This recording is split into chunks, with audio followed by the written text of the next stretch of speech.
Beyond, my name is Colin Moriarty. I'm editor of IGN PlayStation. I'm here with the illustrious Scott Lowe, our tech editor at IGN, and we're here, most importantly, with the PlayStation 4 controller in the flesh, but behind glass.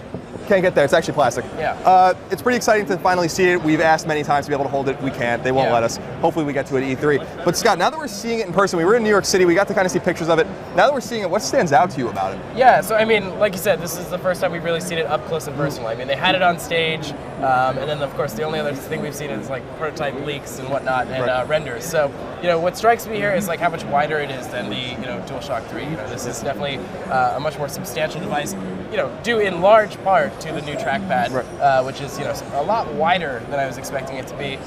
You know, as you can see, you know, they've changed the way the thumbsticks are designed. You know, there's, you know, more of an indentation to it, so you actually have, you know, some grip on it.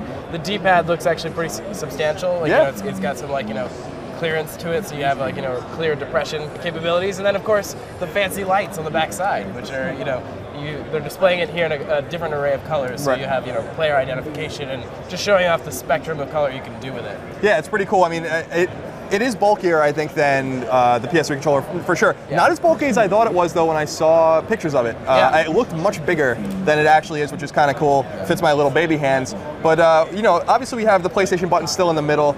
We have the share and the options button instead of the start and select button, and obviously they're flanking now this touchpad, this mysterious touchpad that is also a button itself. But if you get a view of the other side of it, the triggers are different too. What's different about the triggers? Yeah, I mean, so they're curved outward now. You know, not as substantially as the Xbox 360. So, you know, they're not like, you know, like a clear kind of, you know, concave design, but you know, they're a lot more ergonomic looking at the very least. I mean, obviously we haven't held it yet. Right.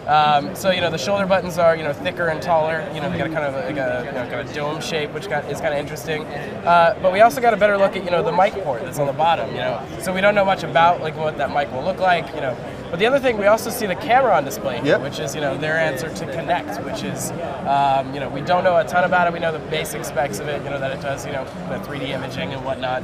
But it's a lot smaller than I thought it would be. It is tinier. And what do we know in terms of the camera? You say we don't know much, but it's not literally Kinect. It's not motion, right? It does connect with. It does kind of play with the light on the controller, right? I mean, you know, it detects the light on the controller. It can actually map the environment. Like it's a much higher res, you know, faster frame rate camera. So like, you know, it exceeds the current generation of Kinect. Of course, whatever Microsoft does with Kinect 2. Who knows you know, where it'll lie then? But you know, at least in this prototype form that they're showing off here, like this is a pretty high-powered you know, device. At least you know, our specs are concerned. Yeah, it's exciting. So on IGN right now, Scott is taking a bunch of beautiful high-res pictures of the controller, so you can see it, not the Sony mock-ups and the Sony provided pictures that we had before. So you get to see it in the flesh, just like we are right here. And of course, for all things PlayStation 3, PlayStation Vita, and PlayStation 4, keep it tuned to IGN.